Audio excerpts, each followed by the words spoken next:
সব ধর্ম মিলে নতুন ধর্ম করার কোনো সুযোগ নাই। আমরা সবাই এক পরিবারের সন্তান। এখন আমাকে বলেন, নূহ আলাইহিস সালামের একটা ছেলে ছিল, নাম জানেন? কি নাম বলেন? কেনান। হ্যাঁ, মাশাআল্লাহ। কয় ছেলে ছিল তার?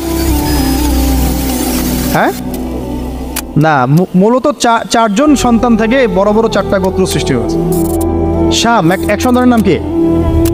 এটাকে কেন্দ্র করে এই যে সিরিয়ান কন্টিনেন্টে, পুরো প্যালেস্টাইন, সিরিয়ান, অ্যারাবিয়ান কন্টিনেন্টে যত মানুষ, তার বংশধর।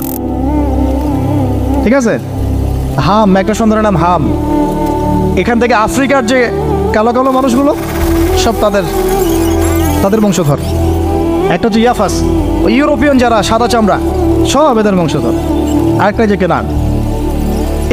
এই ছেলেটা কি বলেছিল?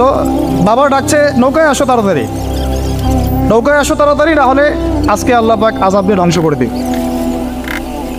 সে নবীর সন্তান হওয়ার পরেও আল্লাহ প্রদত্ত ওহীর জ্ঞানকে মূল্যায়ন না করার কারণে ধ্বংস হয়ে গেল। আর ওই 40টা বা 80টা পরিবার নাজাত পেল কিভাবে? আল্লাহর পক্ষ থেকে নাজিলকৃত ওহীর জ্ঞানকে প্রাধান্য দিয়ে আনুগত্য করে। তাহলে কোন জ্ঞানকে আমরা প্রাধান্য দিব ভাই? আমি বলছি না যে আমরা দুনিয়াবী জ্ঞানগুলোকে শিখবো না, ওই প্রসঙ্গে আমি একটু পরে আসছি, যে আমরা শিখবো এবং কীভাবে শিখবো, কতটুকু শিখবো। আগে এই অংশটুকু শেষ করি। ঠিক একইভাবে আপনাদেরকে আজ